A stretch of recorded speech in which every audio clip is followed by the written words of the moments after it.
로 넘어가겠습니다. 윤석열 전 검찰총장이 노동 전문가를 만났습니다. 그래서 청년 실업 문제 논의했다 이런 보도 있었죠. 어제는 TV조선이 단독 취재한 내용인데 외교 안보 분야 현안에 대해서 김성한 고려대 국제대학원 교수와 수차례 토론을 한 걸로 보도가 됐습니다. 이명박 정부에서 외교부 2차관을 지낸 김성한 교수인데요. 자, 신현수 실장님. 네. 어떤 인연이고 어떤 내용을 이야기했다고 하죠? 두 사람이 초등학교, 대광초등학교 동창이고요. 그다음에 예. 그 이후부터도 계속 친분을 갖고 있어서 네. 윤석열 총장이 사법고시 도전할 때도 이 윤석열 총장이 9차례 도전하고 그때 됐나요? 그래서 그때도 이제 김성한 교수가 상당히 많이 격려도 해주고 그랬다고 그러고 그다음에 또 김 교수가 또 공직에 있을 때도 또 네. 윤석열 총장이 서로 만나서 얘기도 많이 하고 이런 관계라고 합니다. 그래서 김성한 교수 입장에서는 이제 외교 안보 분야에서는 상당히 전문가고 또 현직에 공직에도 있었기 때문에 네. 그런 부분에서 윤 총장이 좀 솔직하게 그다음에 예. 어떤 격의 없이 그런 토론을 할 수 있는 기회를 가진 것으로 그렇게 네. 보여집니다. 알겠습니다. 이게 만나기 힘드니까 두 분이 서로 이제 영상 통화를 많이 했다고 그러더라고요. 영상 통화를 통해서 이 자신의 이야기를 하고 생각도 전하고 그랬는데 일단 김성한 교수는 문재인 대통령과 관련돼서 좀 비판적인 입장이 있었습니다. 특히 대북 정책 같은 데서는요. 좋은 의도가 나쁜 결과를 가져왔다. 중재는 효과가 없었고 우리가 비핵화에 진전을 본 것도 아니다. 시간이 많이 남아있지 않다. 이런 취지의 인터뷰를 최근 뉴욕타임스와 한 적도 있습니다. 김성한 교수가 대북 정책에 대해서 어떻게 이야기했는지 한번 들어보시죠. 4.27 남북정상회담은 비핵화가 제대로 달성되었을 때 한반도의 앞으로의 어떤 미래가 얼마나 우리가 상상하는 것 이상으로 좋아질 수 있는지 우리 국민들이 마음껏 상상할 수 있는 그런 기회를 제공했다. 이렇게 볼 수 있겠죠.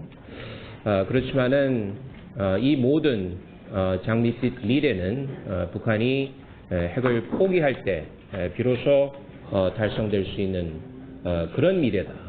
그것을 우리가 잊어서는 안 될 것이고.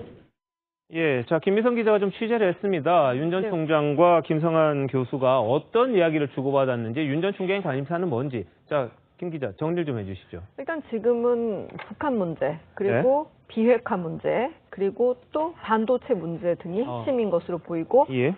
또 이제는 한미 정상회담 앞두고 있지 않습니까? 그와 관련된 관심사도 나눴다 이런 얘기 있고요. 예.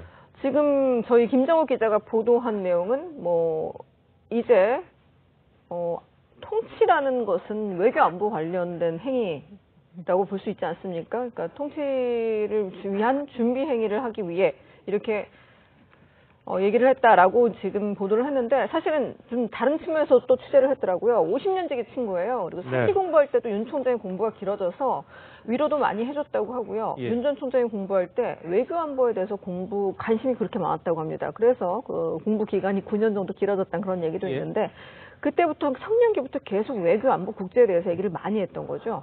윤 전 총장이요? 그렇죠. 그래서 이제 주변에서 얘기를 해보면 외교 안보 쪽이 이상하게 지시해박하다는 얘기가 있었는데 이렇게 조금씩 밝혀지는 것 같습니다.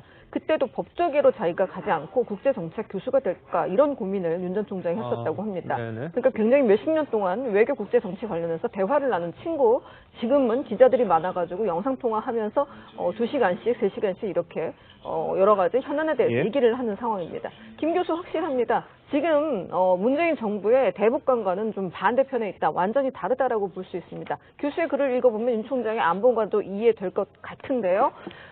문재인 대통령에 대해서 이 교수는 대북 중재 효과 없었고 한미가 현실적으로 북한 비핵화시켜서 군사적 위험 제거하고 그렇게 해야 국민을 지킬 수 있다. 이 정도로 간략하게 정리할 수 있을 것 같습니다. 알겠습니다. 자, 반도체 관련해서도 관심이 상당히 많았다. 미중 반도체 전쟁, 그리고 우리도 이제 그 사이에서 뭔가 도모를 해야 되는 그런 상황 아닙니까? 자, 이건 어떻게 보세요, 김병미 교수님? 전체적으로 국가를 지도하게 되는 이제 통치자로서 대권주자의 반열에 오르기 위해서 가야 될 길이다 생각하고 여러 가지 고심 끝에 공부를 하고 있는 것으로 보입니다. 네네. 근데 저는 사실 잘 동의하기 좀 어려운 측면들이 윤석열 전 총장이 누구보다 대권 주자로서 높은 지지를 얻고 있고 아직은 정치에 발휘되지 않았지만 어디부터 정치를 끌고 가야 될지에 대한 메시지 하나하나가